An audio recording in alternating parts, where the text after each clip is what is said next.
E a gente vai passando, que alguém sente que quer ser o primeiro? Não?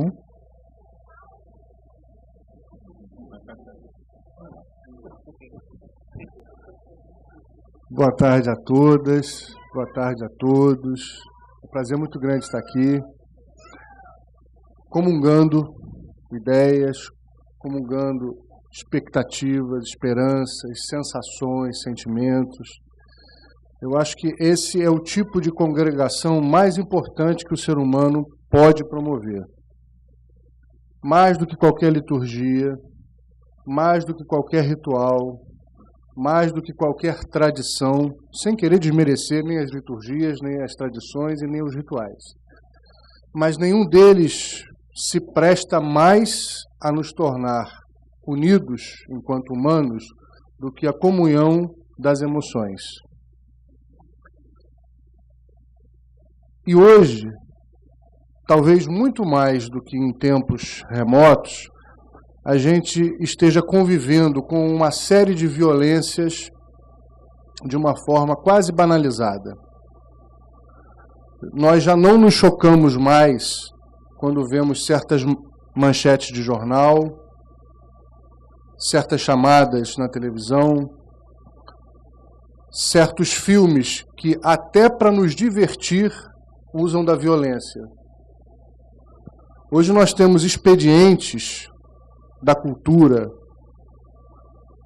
da diversão, da cultura da diversão, que despertam o lazer com a violência. A gente brinca de atirar, a gente ri com filmes de agressão, a gente ri com filmes de morte. E a gente se diverte com o quê? Que alegria pode ter nisso? Até que ponto nós estamos alimentando essa indústria da arte que alimenta a violência? Eu sou sacerdote de uma matriz religiosa, do Candomblé. O Candomblé é uma religião brasileira, constituída aqui, com uma matriz africana,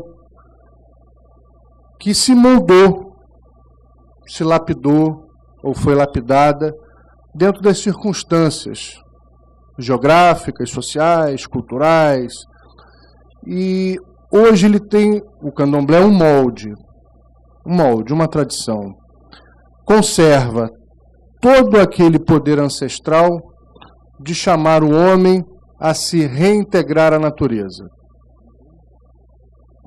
Nós cultuamos as energias da natureza. Os orixás são, em última instância, as expressões diretas, as sensações, as emoções, as energias da natureza. E todos os ritos tentam estimular em nós a conexão com essa natureza que está em torno da gente, mas que também está dentro de nós.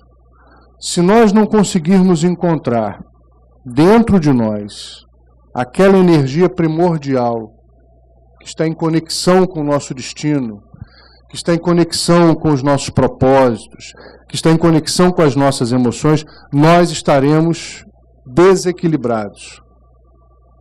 Se porventura, Alexandre, meu querido irmão, que é pastor, mas antes de ser pastor é humano, como eu, antes de ser babalorixá, sou humano, que bom. Todos nós temos energias primordiais. O candomblé parte desse pressuposto que na liturgia, no dia a dia, na manutenção dessas tradições, nós buscamos a conexão. Mas essa ponte só se torna possível, factível mesmo, quando a gente acredita que mais importante que o ebó é a boa intenção. Que mais importante que a oferenda, que a dança, que a arte sacra, que nós tanto primamos, das nossas roupas, dos nossos ritmos, das danças dos orixás, tudo isso é absolutamente maravilhoso, desde que, antes dela, a emoção esteja presente. Senão, sem querer desmerecer a arte, mas a arte sacra perde um pouco. Entendo, dentro da nossa matriz religiosa, que essa conexão se faz e é trazida através de elos de uma grande corrente, que nós chamamos de corrente ancestral. Nós cultuamos aqueles que vieram antes de nós. Nós aprendemos com essas ideias, nós refletimos sobre essas ponderações, nós tentamos nos inspirar nos exemplos vivos daqueles que passaram por essa estrada antes da gente. Esses são os nossos ancestrais divinizados. Mas, melhor do que isso tudo, é a gente poder entender que as virtudes que nos inspiram nesses ancestrais, que os ritos de conexão com a natureza precisam ser mais fortes do que os muros das religiões. Quando nós nos apresentamos como religiosos, às vezes, nós nos colocamos em muros. Isso é ruim.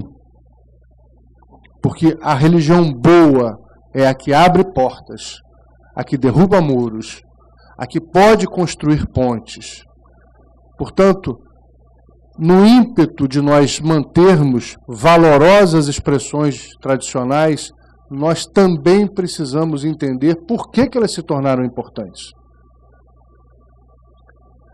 E a maior de todas essas importâncias, sem dúvida nenhuma, é o poder de unir os seres humanos. Digo sempre aos meus irmãos do Candomblé, ou a gente entende a importância do outro, ou nós seremos meros fazedores de ebó. E o Candomblé é muito mais do que isso. Nós, humanos, adeptos dessa e de outras religiões, somos mais do que as religiões. As religiões são importantíssimas quando bem aproveitadas. Quando são constituídas em caminhos, em picadas, no que for, mas que podem conectar, unir, encurtar caminhos.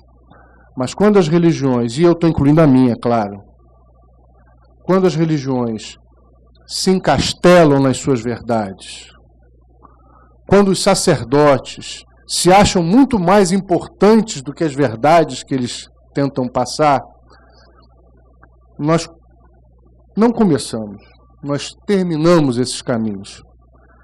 E aqui, o que mais me comove é, seja na plateia, seja entre nós, um clima, uma expectativa de reconexão, através das religiões ou não, mas uma reconexão em que cada um de nós, enquanto indivíduos, enquanto seres humanos, estamos dispostos a refletir sobre o que nós fizemos até aqui e a reconstruir o que nós queremos numa sociedade daqui para frente. Muito obrigado.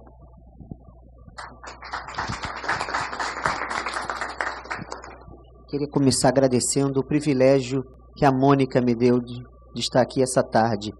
Ela é uma amiga já de muitos anos, e tão amigo quanto ela é o marido dela, o Valdemar Falcão, que passa por um período aí de convalescença, se recuperando de uma cirurgia lá em São Paulo. Muito obrigado pelo carinho e pelo privilégio. Eu sou Alexandre Marques Cabral.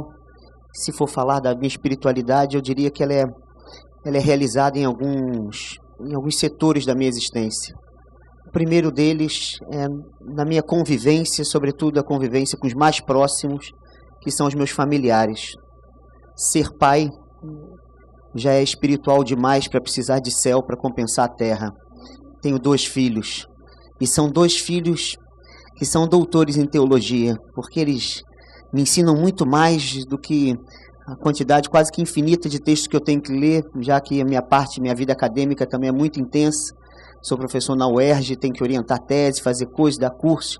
Os meus filhos me ensinam mais. Minha filha, com 6 anos, no primeiro voo dela, indo para casa, ela fala: pai, é tudo mentira. Papai do céu não mora no céu. Falei, o que você está falando, minha filha? Eu passei lá em cima nas nuvens, não vi ninguém. Eu falei, claro, se ela está certa, uma pena que a gente tenha que inventar essa transcendência tão louca para falar que Deus mora em algum lugar. E meu filho, recentemente, que é mais novo, chegou para mim, a mãe, minha esposa, chegou para ele e falou assim, Tomás, para com isso. Papai do céu tá vendo, hein? Ela foi embora.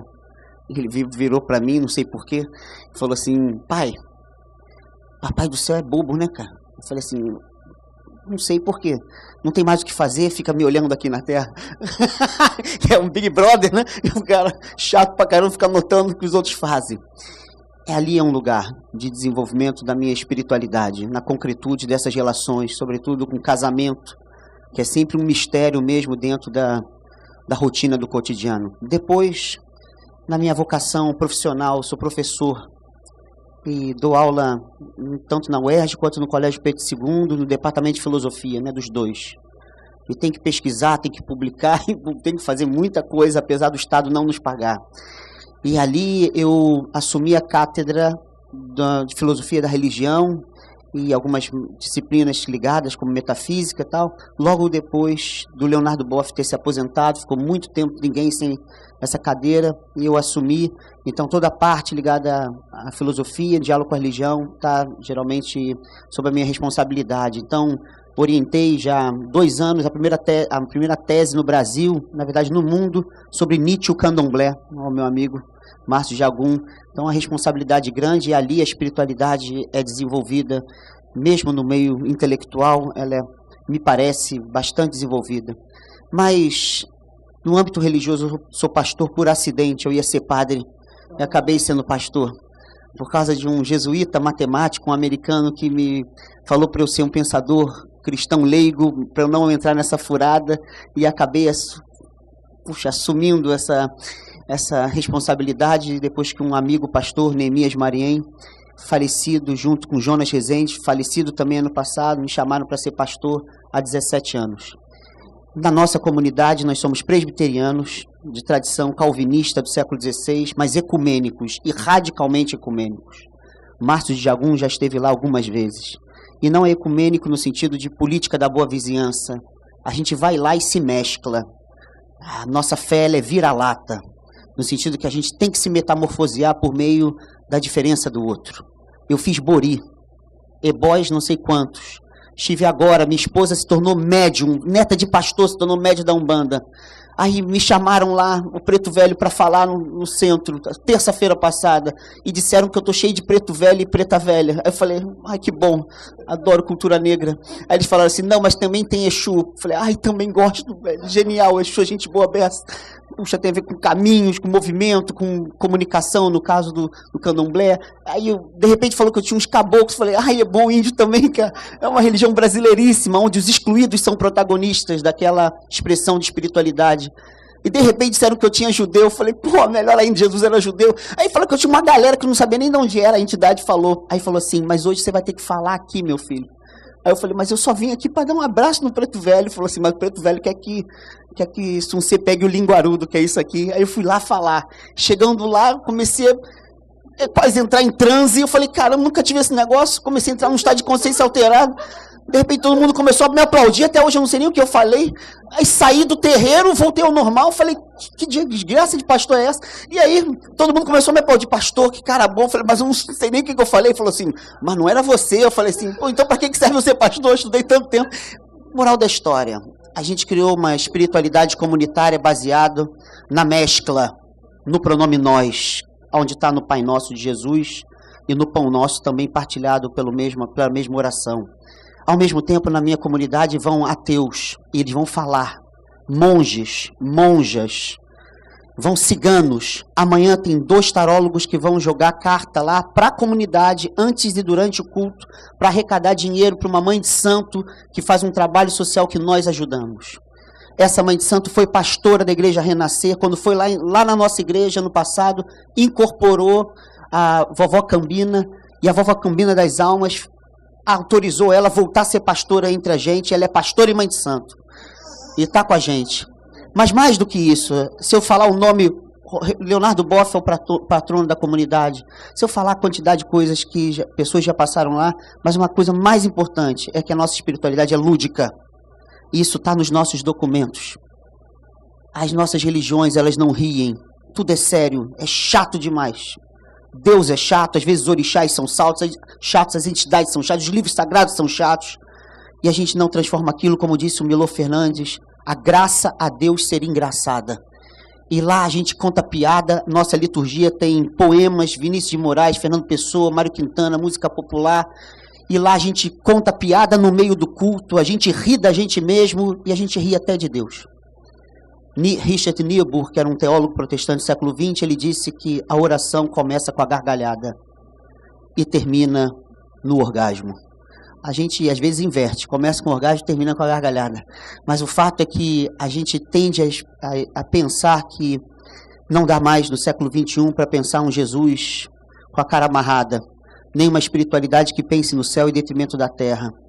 É necessário pensar que as gargalhadas no caminho da terra nos fazem ver que o céu, na verdade, são encontros que humanizam e tornam a terra mais fértil de vida.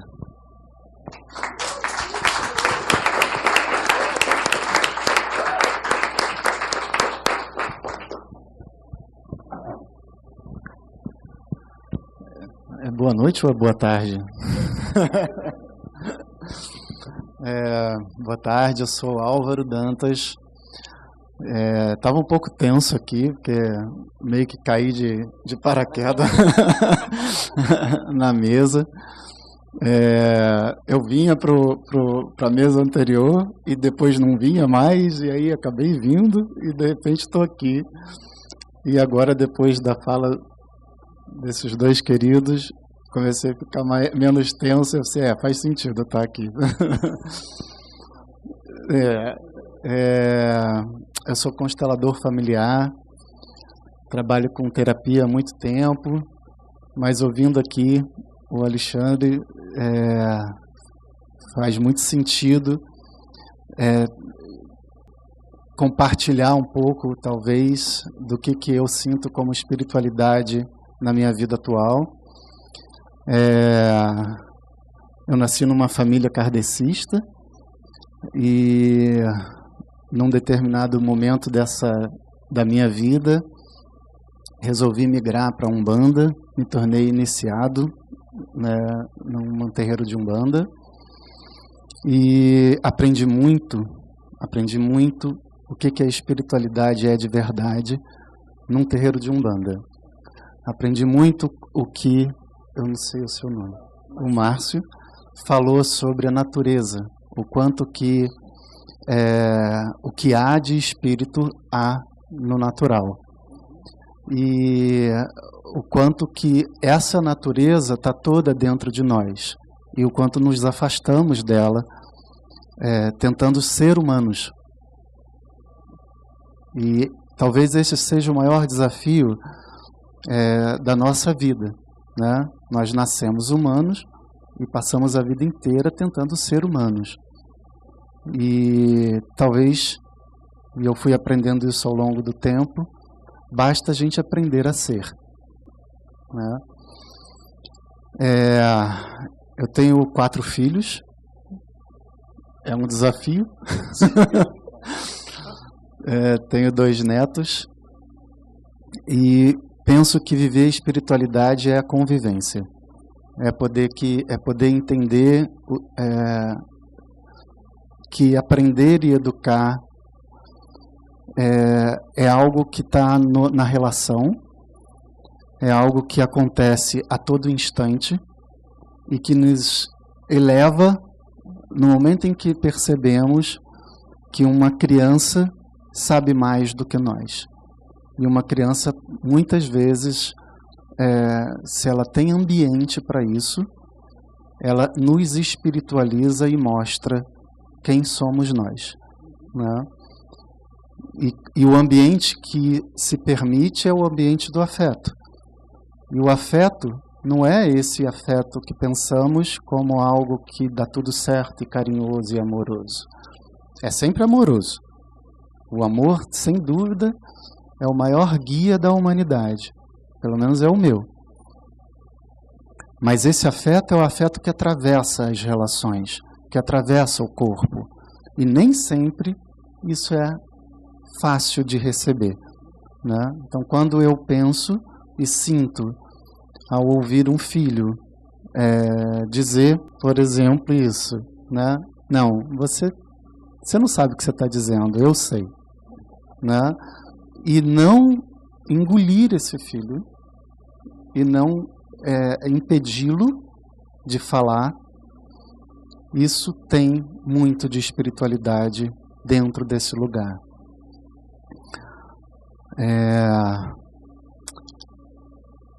Na iniciação, ao longo de um determinado tempo, eu decidi me afastar não da religião, mas do terreiro, né? E fui em busca de outros lugares. E nessa busca, em vários momentos eu me senti perdido.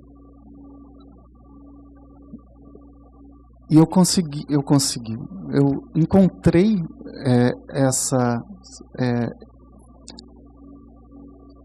esse ponto de paz quando comecei a entender, e inclusive guiados pelos meus queridos guias, que isso tudo está dentro de mim e está dentro de nós. Tem um grande amigo chamado Pai José, que é o meu maior guia, meu guia primordial, vamos dizer assim, nesse momento, que me ajuda muito e me inspira demais. Pai José de Aruanda. E que se permite também ajudar algumas pessoas, mesmo que não incorporado, mas também assim. E voltando então, para finalizar, ao movimento do espírito, que é o maior, ou o momento mais abrangente da constelação familiar atualmente, é o que é uma constelação familiar, um movimento do espírito. E quando se permite um trabalho, não numa gira, mas num encontro de constelação familiar, e que você se permite estar absolutamente humilde e entregue ao campo do próximo, ali acontece apenas movimento do espírito. Não há nenhum movimento que seja programado ou intencionado pelo constelador. E quando isso acontece, existe um grande trabalho de constelação familiar. Temos aqui um grande amigo, um parceiro querido que sabe do que eu estou falando, Ricardo. Temos muitas pessoas que já participaram de um trabalho de constelação e sabem o quanto que isso está muito próximo de tudo que eles falaram e o quanto que isso é um movimento humano, humilde e espiritual, que ao final talvez essa seja a nossa grande missão. Juntar corpo e espírito e aceitar que nesse mundo, na matéria, somos guiados pelo espírito. Obrigado.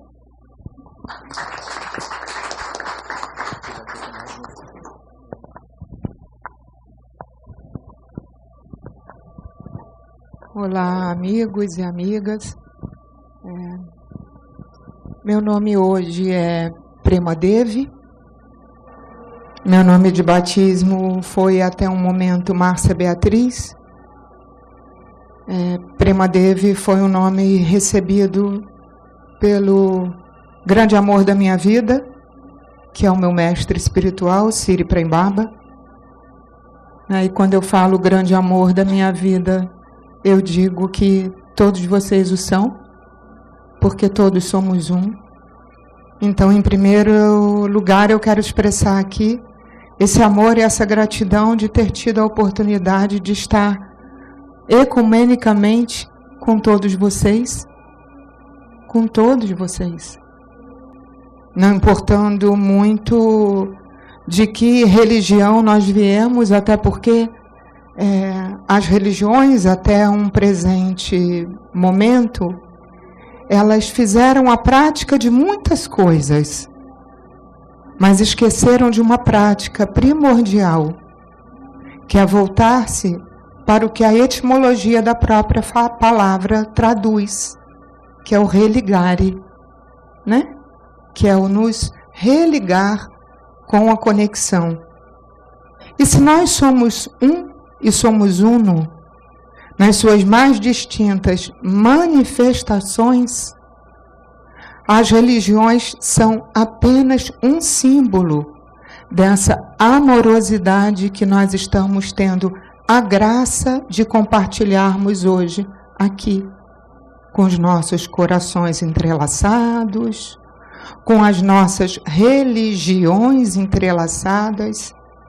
Então eu diria que o meu coração está recebendo é que nós todos aqui dessa mesa temos uma religião que se chama amor, uma profissão que se chama amor, uma espiritualidade que se chama amor, um lugar no mundo que se chama amor, uma prática de autoconhecimento que se chama amor. E amorosamente estamos aqui compartilhando tudo isso, nós com todos nós. Não compreendo que Premadevi seja um nome meu individual, porque ao recebermos o nome espiritual, o nosso maior desafio é matarmos a nós mesmos e matarmos os nossos aspectos egóicos. E todas as vezes que eu tiver a oportunidade de estar com cada um de vocês e vendo o florescimento de cada um de vocês, aí estará também o meu florescimento.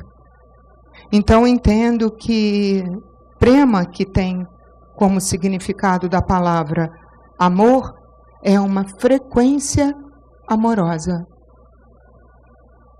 Se eu tiver que me apresentar como as atividades que eu tenho sendo conduzida a praticar na Terra, então, nessa existência, me utilizando da formação acadêmica dentro da pedagogia, da psicologia, da psicanálise, da psicopedagogia, da medicina holística e de alguns segmentos das artes, com formação também em artes cênicas e, enfim, eu entendo que eu hoje faço uma coisa no mundo a qual eu denominei pedagogia integrativa, porque entendo tudo como aprendizado e reaprendizado de todas as nossas ações no mundo, e que a espiritualidade trata disso,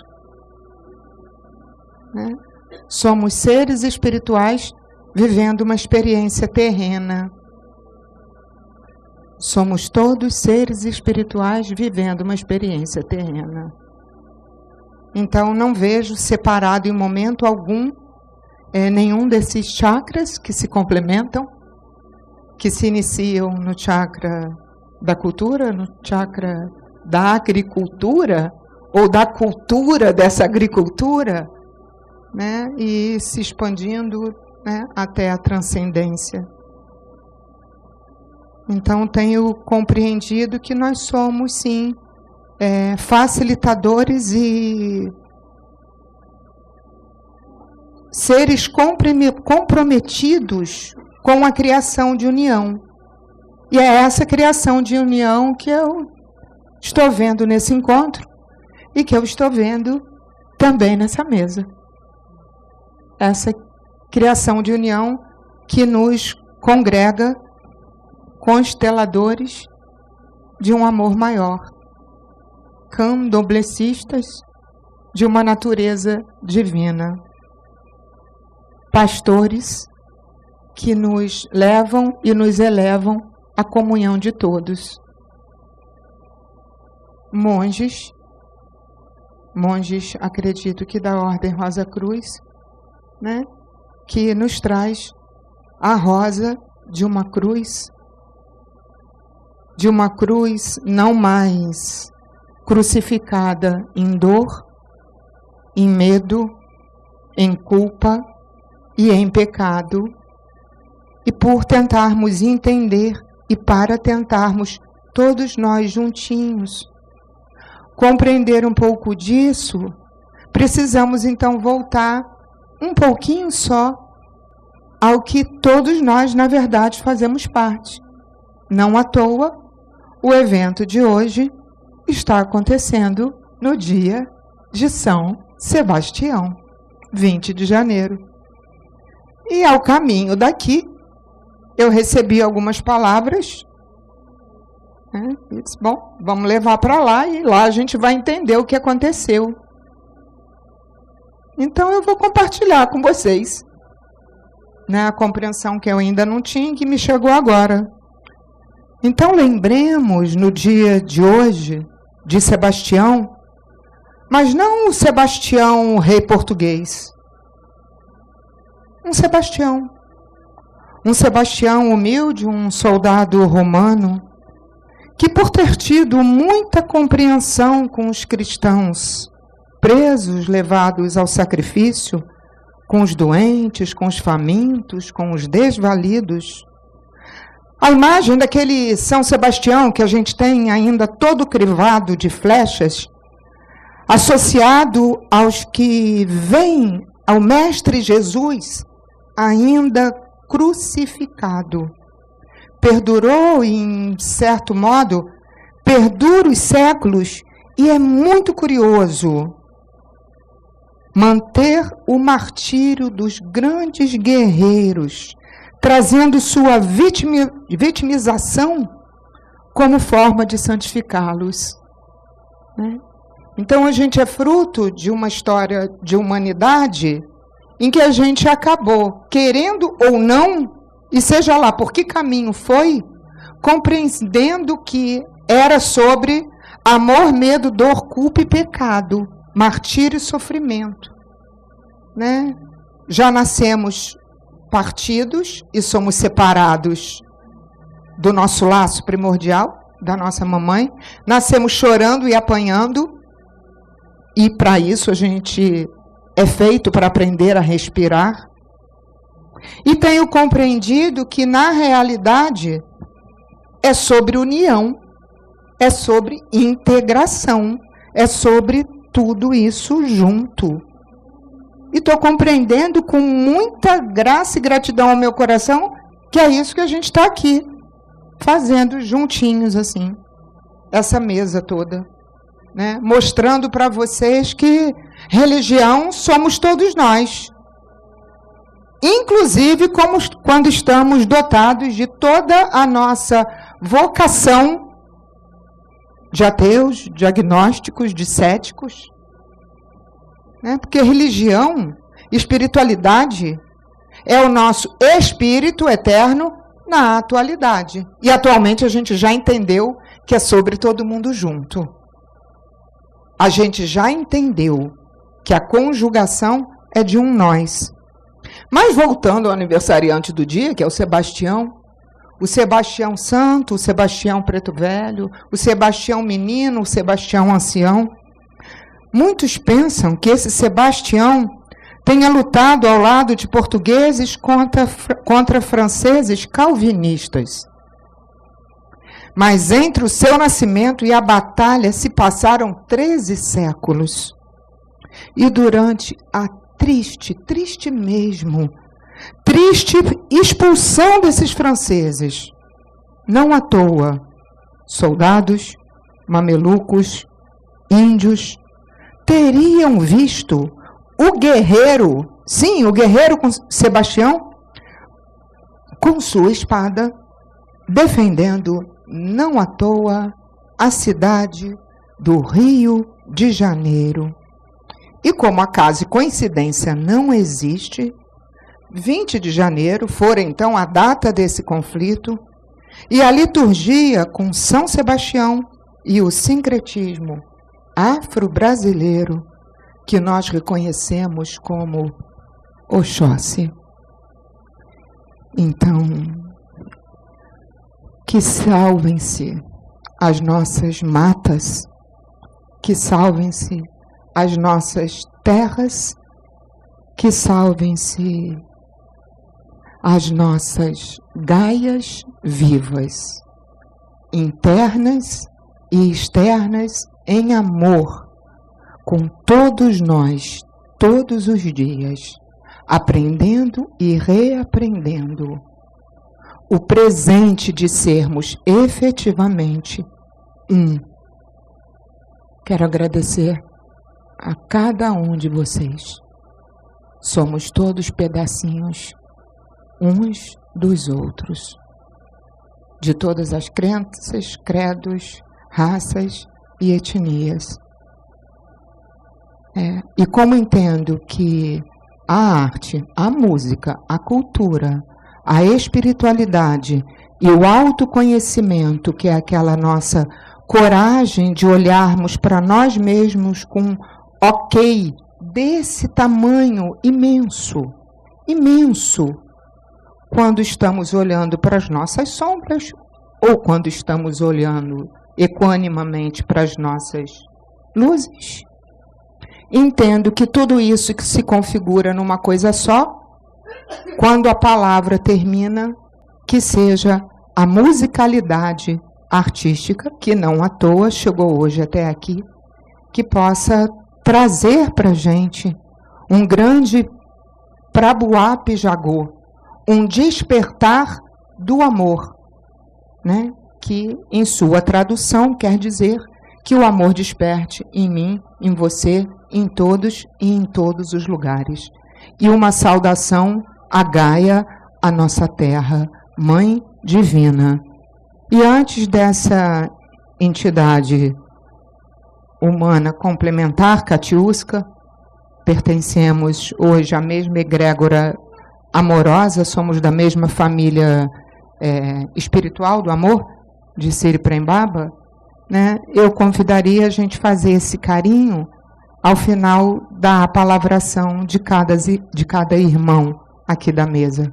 Então, assim como a gente começou trazendo o violino, eu proponho, se todos concordarem, que a gente encerre com o violão da Catiusca. Muito obrigada e muito amor para todos vocês e para todos nós.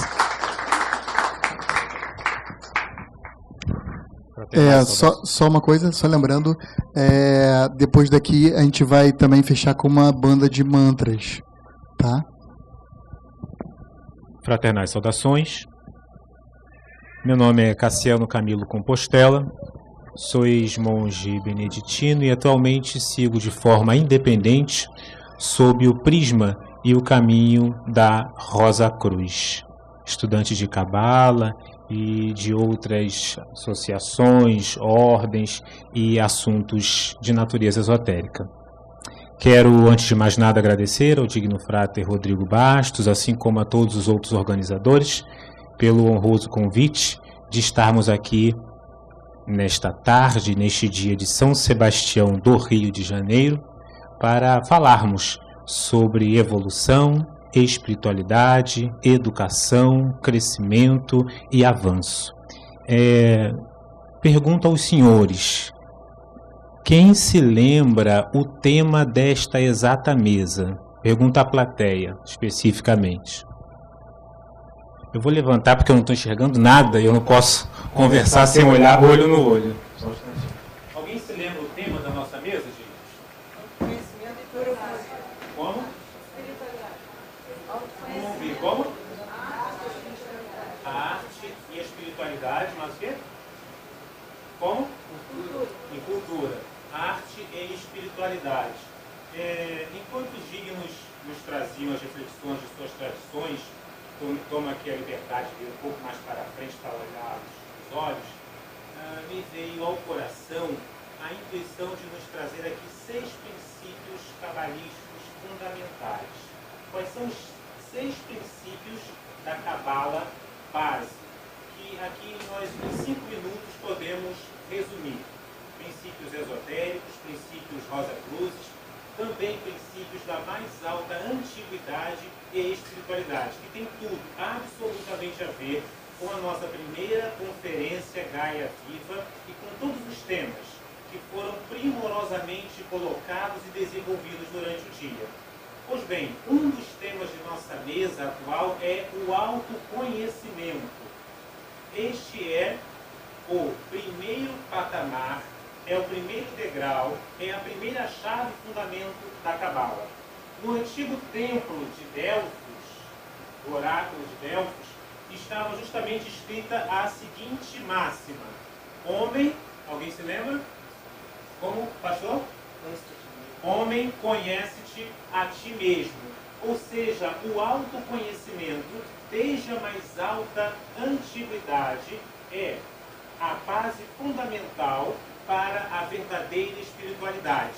Em geral, quando se fala em espiritualidade, por muitas vezes, para pessoas mais distantes dessas temáticas, vem algo um tanto quanto catequizador, ou seja, é alguém, alguma instituição, um grupo de pessoas, algum grupo de mestres que, como possuidores da verdade absoluta, simplesmente entregam para toda a humanidade a revelação final que todos devem seguir.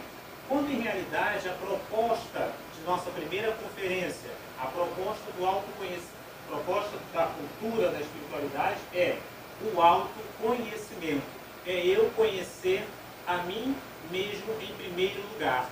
Então, a minha religião não é para dirigir a vida do pai, da mãe, do irmão, do vizinho, para classificar este ou aquele outro, condenar esta ou aquela crença ao céu ou ao inferno, mas, na verdade, para me autotransformar, a partir do momento em que eu mesmo conheço os meus limites, as minhas capacidades e também as minhas imperfeições. Segundo passo da Cabala mística, diviníssimas. Depois do autoconhecimento, vamos gravar, são 3 princípios positivos e 3 princípios desafiadores. O segundo princípio é o princípio do autodomínio, ou seja, é de suma importância que cabalisticamente, esotericamente, eu estabeleça um princípio de dominar não o outro, de catequizar não o outro, mas dominar a mim mesmo. E este é um dos princípios mais difíceis, porque ele parte justamente de si para si mesmo. O autodomínio vai exigir, portanto, o autoconhecimento. O terceiro princípio é o da autoiluminação. Geralmente a gente fica aguardando, fica esperando um processo, uma lei divina, uma revelação em que alguém vai nos transmitir um conhecimento, uma luz vai brilhar sobre a minha cabeça e eu serei finalmente agraciado por este poder esplendoroso e espiritual de iluminação. Quando o verdadeiro sentido, o fundamento da Cabala é eu iluminar a mim mesmo. Não existe alguém capaz de fazê-lo. Existem pessoas idôneas, pessoas altamente adiantadas, capazes de indicar o caminho, quando, na verdade, a iluminação eu mesmo devo alcançar e este caminho eu mesmo devo percorrer. Portanto, o processo de evolução segundo a Cabala, segundo os preceitos Rosacruzes, segundo os preceitos da antiga filosofia iniciática, se baseia no autoconhecimento e no autodomínio e, por conseguinte, na autoiluminação. Os 3 outros princípios, digníssimos, versam muito sobre essa questão mais prática. Aqui falamos de algo um tanto quanto filosófico, amplo e distante. Para aproveitarmos bem os nossos 5 minutos, vamos aos nossos 3 últimos princípios, que vão se relacionar com o processo de meditação. Não há espiritualidade sem mergulho sincero, sem mergulho efetivo sobre si mesmo. E este processo de mergulhar em si mesmo pode ser traduzido em diversas culturas como ato de meditação. E aí que entra os 3 últimos princípios. Quem aqui já praticou meditação? Levanta a mão. Pessoal também praticou meditação? Quase todo mundo praticou a meditação, correto? E a meditação, ela é um dos primeiros passos para este processo de evolução e de crescimento. Primeiro ponto da meditação. Geralmente se pensa que a meditação é relaxar. Já ouvimos isso algumas vezes? É um mito, né? Em que meditação é simplesmente você relaxar. Quando a filosofia esotérica e os 6 princípios da Cabala Mística vão nos dizer o seguinte: a meditação não é relaxar. O processo de aprofundamento, de autoconhecimento, de autoiluminação e de autodomínio não é um processo de relaxar, mas sim um processo de tensionar. O que é relaxar? É num sábado deste, tanto quanto de alta temperatura no aqui no nosso Rio de Janeiro, é você estar sentado em casa, assistindo televisão, tranquilamente. Isso é relaxar. Você está passeando pelas redes sociais, aí sim você tem um processo de relaxamento. Quando você se propõe a sair da sua casa, enfrentar o trânsito, enfrentar as suas atividades no dia a dia e sentar-se aqui o dia inteiro e prestar atenção no que está sendo dito, absorver estes elementos, lutando contra o sono, contra o incômodo, contra todas as outras distrações, nós estamos, na verdade, criando um processo de tensionamento. E meditação é exatamente isso. Por isso que, em geral, nós temos uma dificuldade muito grande no processo de meditação. Porque esperamos que a meditação... Olha, você pratica a meditação, Gina. Você é esposa do Frater Valdemar? Eu conheci o Frater Valdemar na Paraíba, ano passado. Excelente pessoa. Pois bem, geralmente se pensa que meditação, a meditação para ter Valdemar, um excelente astrólogo, e está aqui precisando também de nossa luz no qual momento, não é isso? A meditação, portanto, não é um processo de relaxamento, porque você senta na cadeira relaxada e você não alinha sua coluna, os pés ficam de qualquer maneira, você ora vira para um lado, ora vira para o outro. E a espiritualidade, ela exige concentração. Então não é o 7º paraíso, mas sim um processo de luta, um processo de guerra, um processo que exige concentração. E concentração, por definição, é a arte de dirigir a energia física, mental e psíquica para um determinado ponto. Isto é a concentração. Segundo mito em relação à meditação e à espiritualidade, disse que a meditação, depois de você ficar devidamente relaxado, é simplesmente não pensar em nada. Já ouviu? Quem já ouviu isso? Que meditação é dissolução do ego, é não pensar em nada e entrar numa espécie de alfa absolutamente informe, ou seja, sem forma, completamente abstrato. Quando a espiritualidade, pés no chão, ela nos exige não pensar em nada, mas pensar numa única coisa. É aí que está a dificuldade. Meditação, portanto, não é não pensar em nada, segundo a própria Cabala, mas pensar no único ponto. Manter o pensamento enquanto o pastor fala, enquanto o Digno Avalorixá fala, enquanto os organizadores falam, enquanto a Digníssima falava, é algo extremamente difícil, porque geralmente os nossos pensamentos eles ficam vagando de um ponto para o outro. Eu entro em processo de meditação e, por conseguinte, de contemplação, como diria Santa Teresa d'Ávila, quando eu alcanço esse estado de pensar numa única coisa. Assim como, para finalizar com os 5 minutos, acredito que nós chegamos próximos disso, a meditação não é um processo de iluminação. Quem diz que você vai sentar e vai se iluminar, ou nunca meditou na vida, ou é já um mestre a senso próprio, pronto. Porque o processo de meditação não vai te trazer iluminação. Você não vai sentar-se às 6 horas da manhã, às 5 horas da manhã e entrar num estado alfa e sair de lá beatificado para os desafios cotidianos. De forma alguma, a meditação vai nos trazer à tona as nossas imperfeições, as nossas incapacidades, vai trazer à tona, inclusive, a nossa incapacidade de concentração, de autodomínio e de autoconhecimento. Portanto, resumindo, meditação, espiritualidade, crescimento, para pegar apenas um único ponto da proposta de nossa mesa, que é a espiritualidade, não é não pensar em nada, mas pensar num único ponto. Meditação não é relaxar, mas, na verdade, concentrar e tensionar. E meditação não é iluminar-se. Iluminação é um processo que vem como consequência final, mas no início, meditação é, na verdade, enfrentar os nossos próprios ânimos. E estes pontos que vieram no coração, acredito, se coordenam, se alinham com a proposta de nossa mesa de hoje. Digníssimos, obrigado.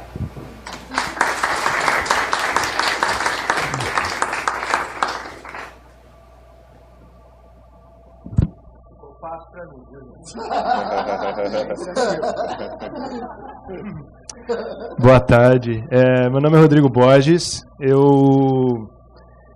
Na espiritualidade, eu sou um jovem aprendiz e eu estou muito honrado e muito feliz e aqui celebrando muito esse encontro, porque nessa minha caminhada de criança para jovem de espiritualidade tem pessoas muito importantes nessa sala que fazem com que esse caminho seja cada vez mais amoroso e mais incrível. E gostaria muito de nomear eles, Álvaro e Márcio e Valdemar Falcão, que não está aqui com a gente, mas são 3 homens que me pegaram na mão assim nesse caminho de espiritualidade, de entendimento, com muito amor e muita entrega.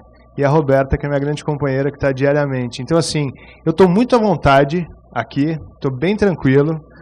Eu acho que vocês já contaram muitas coisas incríveis e são grandes líderes. E para mim, focar em espiritualidade, vou falar da parte da arte rapidamente. Eu sou documentarista. Daqui a 2 meses deve sair um documentário que chama Mundo em Transição, onde nós entrevistamos pessoas incríveis falando sobre esse momento de mundo em transição, que já aproveito que eu não perco essa oportunidade de convidar todos para um documentário, porque deve dar muito entendimento. Mas eu vou tentar recortar para a espiritualidade, porque eu acho que tem tanta riqueza nessa conversa, né, para Embaba também, que a gente acompanha, que eu acho que talvez a arte e a espiritualidade elas estão conectadas, mas eu acho que talvez a área que eu falo melhor da espiritualidade, eu acho que é o riso. Tudo que me explicam, me falam, eu sinto na hora que eu estou dando risada, muito assim. Então essa conexão com Deus para mim é a felicidade, é a alegria, é a leveza, é tirar do racional e ir para uma entrega maior. Então assim, eu só estou falando agora porque eu tenho que falar um pouco, senão eu ficava em silêncio, agradecendo muito esse momento, porque eu fiz alguns processos de expansão de consciência recentemente, e eles estão sendo explicados e materializados nesse exato momento onde eu estou numa mesa com tantas pessoas incríveis de tantas religiões. Para mim, a religião é um grande patchwork, assim mesmo, a espiritualidade é um quebra-cabeça, onde a gente se encontra, se olha e fala, nossa, você facilitou essa peça, você facilitou essa, e juntos a gente está, na verdade, montando uma imagem linda de um mundo amoroso, e que a imagem, se a gente observar bem ali, né, aquele olho do mundo, uma das grandes coisas que eu aprendi nos meus processos de expansão de consciência, seja através de práticas com medicina, seja através da Umbanda, do Candomblé, Prembaba, e principalmente de contato com a natureza, é a gente observar que a gente, na verdade, nós somos pequenas células de um grande corpo, que é essa Gaia, né, que a gente está aqui tentando se juntar assim, dar o braço um para o outro, assim, com licença, deixa eu só te... Tipo, a gente está tentando assim, um olhar para o outro e se entender e falar o que a gente tem que fazer para esse grande mundão. Aí uma analogia que eu percebo é tipo assim, dentro da gente também tem várias pequenas células tentando se entender para movimentar esse corpo aqui. E algumas estão no intestino, outras estão no coração, sem diminuir uma ou outra. Mas cada um está fazendo a sua função. E às vezes, com todo respeito a todos vocês, tem algumas que vão fazer merda. Com todo amor. E é necessário. A gente precisa expurgar nesse corpo. Não é só a célula do coração que é a mais linda, a mais perfeita, e ela bate, a gente ama todo mundo. Tem a do intestino, tem de outros lugares que precisa também limpar e seguir. Então, eu acho que nesses encontros a gente se olha e fala, nossa, faz sentido, dá o braço aqui, vamos então aqui, vamos conversar com mais gente, vamos tentar trazer uma clareza maior. O Matias de Stefano, que tem muita gente que acompanha ele aqui também, ele é um dos entrevistados desse documentário Mundo em Transição. Ele fala que a humanidade são os neurônios, que quando a gente se une, a gente faz sinapse. E aí cria economia, educação, a política. Então, eu acho que, com tudo, resumindo assim, eu nem vou chegar nos 5 minutos, porque eu quero dar mais tempo para esse pessoal todo, mas quanto mais amor, quanto mais saúde a gente colocar em cada célula dessa, mais a gente consegue fazer sinapses que fazem sentido para essa grande Gaia, para essa grande Terra. Então, da minha parte, eu tento me limpar através de muitos processos, mas a risada é um deles. E o silêncio é outro.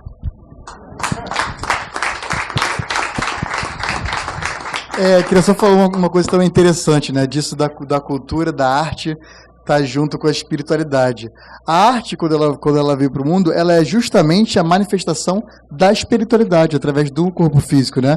É isso que significa, inclusive, a palavra arte, ou Hateva, ou Atertumiti, ou Reiki, manifestação da espiritualidade na matéria. Então é muito interessante mesmo, a cultura está junto com a arte. A arte está junto com a espiritualidade. Infelizmente o nosso tempo acabou, eu queria muito ficar mais, de verdade. Queria agradecer a todo mundo. Agradecer principalmente a essas duas pessoas que estão aqui do meu lado, a Mônica e o Paulo, que se não fosse os dois, se não fosse nós três juntos, esse projeto não teria acontecido mesmo. Teve uma doação muito forte de cada um. Passamos por um processo de crises no caminho, como diria inclusive o Chico Xavier, o espírito evolui no conflito, né? Também, colocando um aqui do kardecismo. Então, agradecer a todo mundo. E também agradecer a última aqui, ao São Sebastião, que é o aniversário dele hoje, realmente, no dia 20 de janeiro, e nós estamos aqui fazendo justamente nessa data por causa dele, por causa justamente do aniversário de São Sebastião, que é o padroeiro e guardião espiritual do Rio de Janeiro, então queria agradecer ele. Então, muito obrigado a todos. E amanhã ingressa Aquário, justamente, e hoje também está fazendo aniversário o Céu nosso, que a gente tem um site chamado Convergência Estelar Universal, também está fazendo aniversário de 2 anos hoje. Então é isso, muito obrigado a todos. Vamos finalizar aqui com o violão, eu tenho que entregar o teatro agora, que você não tem teatro. Isso. Aqui na galeria. Lara vai não tocará aqui, tocará lá. Então aqui a gente finaliza justamente. Fique à vontade. Eu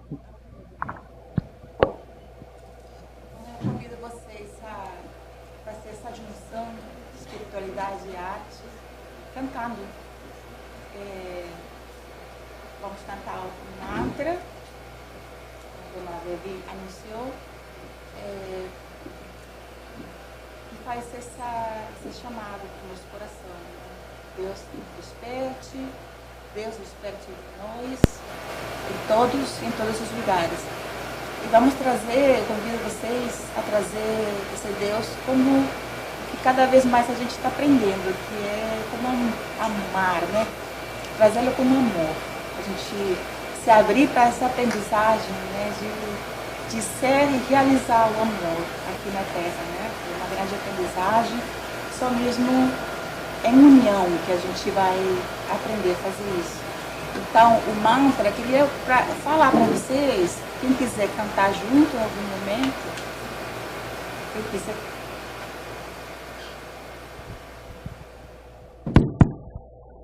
Eu vou falar o mantra, para quem quiser cantar junto, pode cantar, tá? Eu vou falar os trechinhos e vocês repetem. Prabhu Ape Jago, Paramatma Jago, Mere Sarve Jago, Sarvatra Jago. É fácil, né?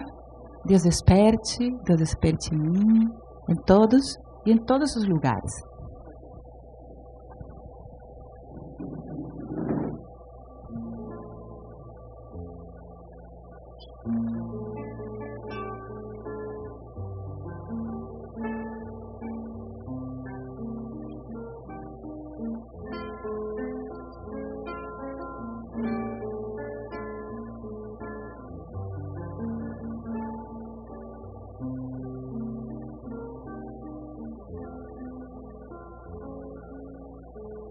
Prabhu Ape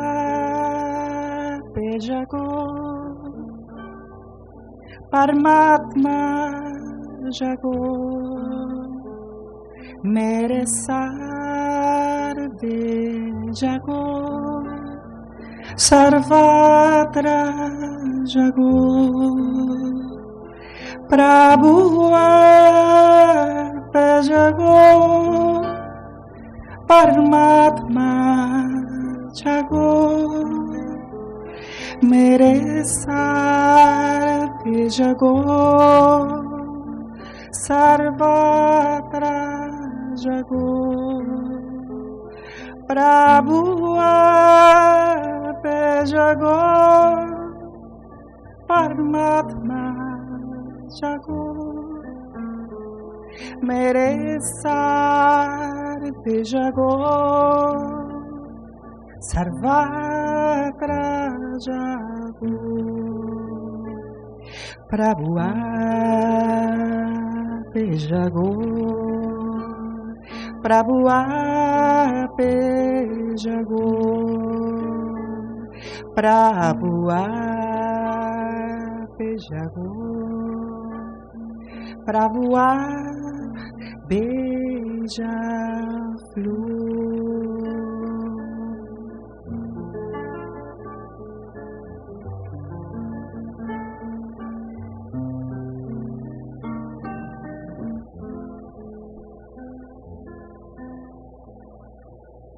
Mãe Divina, Mãe, misericordioso amor, acolhe o coração para dissipar a dor. Mãe Divina, Mãe, resplandecente canção que embala o coração para despertar o amor. Mãe Divina, Mãe, misericordioso amor, acolhe o coração para dissipar a dor. Mãe Divina, Mãe, resplandecente canção que embala o coração para despertar o amor. Prabhu Ape Jago, Prabhu Ape Jago, Prabhu Ape Ape Jago, Prabhu Ape Jago, Prabhu Ape Jago, Paramatma Jago, Mere Sarve Jago, Sarvatra Jago, Prabhu Ape Jago, Paramatma Jago, Mere Sarve Jago, Sarvatra Jago, Prabhu Ape Jago, Paramatma Jago, Mere Sarve Jago, Sarvatra Jago.